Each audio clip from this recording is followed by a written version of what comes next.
It is time we remember Afghan men are also victims of this war. Despite being arbitrarily imprisoned, tortured, and killed for decades, all Afghan men are still being perceived as potential security threats in the West. It's an article by Heb Jamal. Heb Jamal is an advocate against education inequality, Islamophobia, and occupation of Palestine. As the world witnessed the Taliban take control of Afghanistan as United States finalized the withdrawal of its soldiers from country, the West's major concern appears to be what will now happen to Afghan women. Taliban's return is awful for women, says the Atlantic. Women in Afghanistan fear return to a repressive past under Taliban, reports the New York Times. Afghanistan, why are there grave fears for women? Is the title for a Sky News story.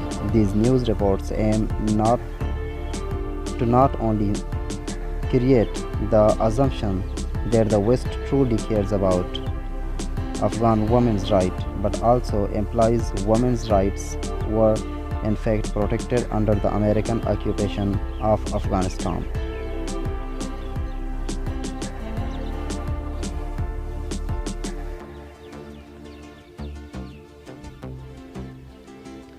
While the plight of Afghan women is being used to whitewash the US invasion of Afghanistan, men and boys are almost completely omitted from mainstream conversations about the victims of this war.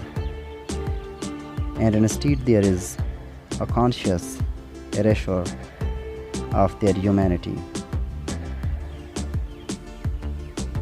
Maya Mekdeshi, in her article Can Palestinian Men Be Victims?, examined the gendering of Israel's war on Gaza in 2014 and the emphasis placed on women and children in the conversation about the victims of that onslaught. She explained how this approach accomplished many discursive fates, two of which are most prominent: the massifying of women and children into an undistinguishable group brought together by the sameness of gender and sex, and the production of the male Palestinian boy and male Arab body more generally. As always already dangerous, the status of Palestinian men as victims, she pointed, always remains circumspect. Similarly, Afghan men are almost never categorized as victims of war. At least in the West, it is always open to question whether they can be dispossessed, fear the violation of their civil and human rights, or can be considered a refugee that deserves compassion. Their experience is often speculated and almost never reported on. A simple Google search of Afghan men clearly shows that they are represented in Western research papers, news reports, and social media posts merely as latently misogynistic perpetrators of violence. In order to truly understand the reasons behind the demonstration of Afghan men, however, we must look at why America and the West are so interested in saving Afghan women. Shortly after George W. Bush declared this so-called war on terror, the plight of Afghan women under the Taliban became a prominent talking point in America. Then First Lady Laura Bush, in a radio address to the nation, condemned the severe repression against women in Afghanistan and claimed that the fight against terrorism is also a fight for rights and dignity of women.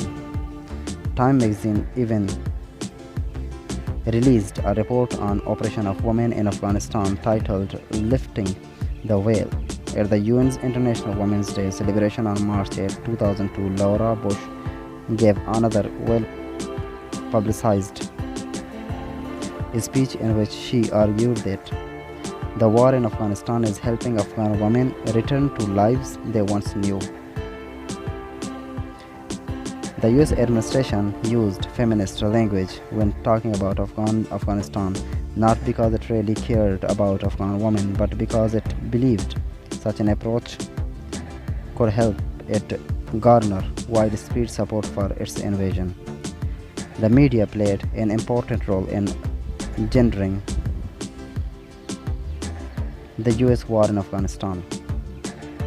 Soon after 9/11 and the start of war on terror, alongside numerous reports on abuse and discrimination faced by women in Afghanistan, media organizations started circulating photos of Afghan women clad in burqas under the Taliban's rule and juxtaposing just images against photos from earlier times when their clothes were not policed by men. With the identification of Afghan women as oppressed and the need of liberation, gender was brought to the forefront of global politics, and all Muslim men were identified as oppressors of women and enemies of the Western civilization. Suddenly, the US war in Afghanistan was legitimized as a feminist endeavor in the eyes of the American people and the wider international community. And very little changed in the last 20 years. Now photos of Afghan women taken in the last 20 years are being circulated on social media and published by the news organizations to underline how free and safe they were under American occupation and what they will lose under Taliban's rule. Except, of course, Taliban women were not safe by the occupation forces. The US and its NATO allies did not protect Afghan women from oppression and violence. They only created a different violent reality for them. The economic and political instability created the invasion, along with routine night raids, drone attacks, and active fighting in Taliban strongholds, exacerbated the obstacle women face in Afghanistan during the occupation. The US and its allies undoubtedly provided new opportunities and much needed aid to some Afghan women during their time in the country. However, their efforts were focused mostly on a specific subset of Afghan women whose suffering fit neatly into their narratives about the inherent violence and misogyny of Afghan men. In a recent article of Al Jazeera, for example, Sahar Gumkhor and Anila Dolatzai explained how, after the US invasion, Afghan women quickly realized they would be deemed more worthy of US aid if they say their suffering is caused by the Taliban and the Taliban only. They even quoted one Afghan woman saying, "We figured out that if you tell them that the Taliban killed your husband, you get support. We are not useful if we tell them the Soviets killed our husbands, or if our husbands died in the 1990s. They only care if the Taliban made us widows."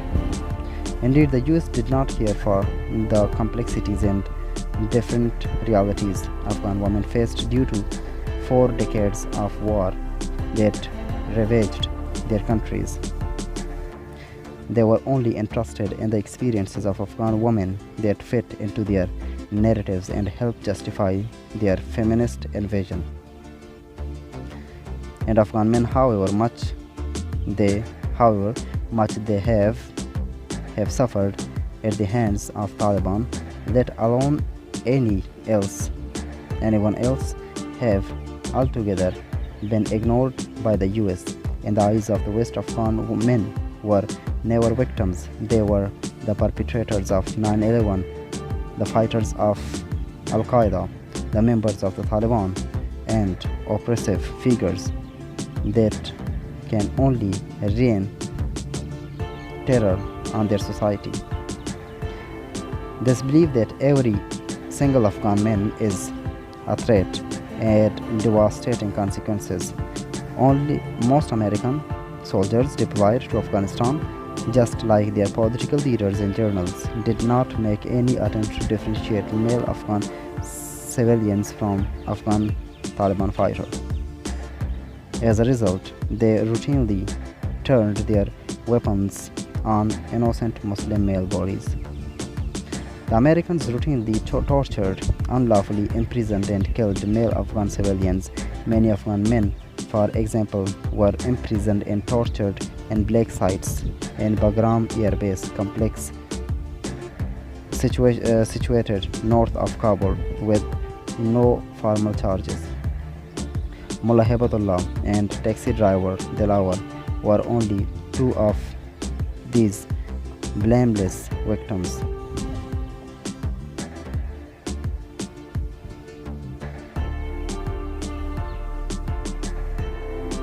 Of America's war on terror in Afghanistan. Hibatullah died on December 4, 2002 in Bagram from a pulmonary embolism caused by blunt force injury to the legs that had been chained to the ceiling and repeatedly beaten. The soldiers responsible for his death tried to justify their action, saying he was non-compliant. 22 years old Dilawar died in Bagram on December 10, 2002. At the time of his death, he weighed merely 55 kg. Despite being accused of any crime, he was chained to the ceiling of his cell and left suspended by his wrists for 4 days during his short detention. His legs were also beaten to a pulp. He survived just 5 days in captivity. Since 2001, thousands of innocent Afghan men like Dilawar and Hibatullah have been killed, some by the US, others by the Taliban, yet these men are being seen neither as victims of the US invasion nor as human beings deserving of the Western sympathies. In the eyes of many observers in the West, they are nothing but potential security threats to that have been rightfully eliminated. According to the Bureau of Investigation Journalism, between January 2004 and February 2020, the US conducted at least 13,072 drone attacks in Afghanistan, killing 4,126 to 10,076 people. 300 to 909 of those killed are believed to be civilians. It is impossible to know the real number of innocent Afghans, and especially Afghan men who perished in the US drone wars on Afghanistan, because consecutive US administration did everything they could to obscure this number.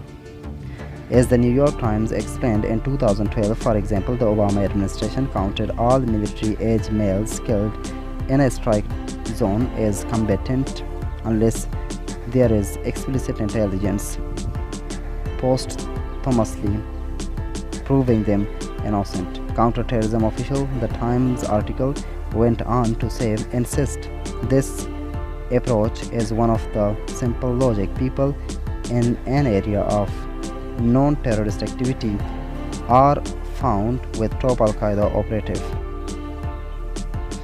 are probably up to no good. In other words, Afghan men facing no charges were routinely killed by the US with impunity simply because they happened to be men living in a region the US wanted to save and civilize. Of course, not all men deaths. In Afghanistan, during the 20 years US invasion were treated equally. The US soldiers who lost their lives in Afghanistan were treated as heroes who died for their country, for democracy, for human rights, despite the fact that military they served was known to be committing grave human rights abuses against innocent Afghan civilians. Now that the US is out of Afghanistan, it is time the international community changes the way it perceives the men affected by this invasion and its grave consequences.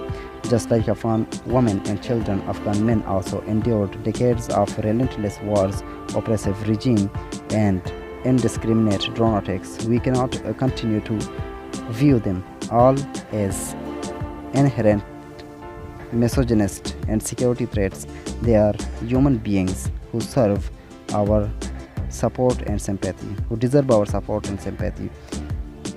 This view oppressed in this article are the author's own and do not necessarily reflect Al Jazeera editor stance.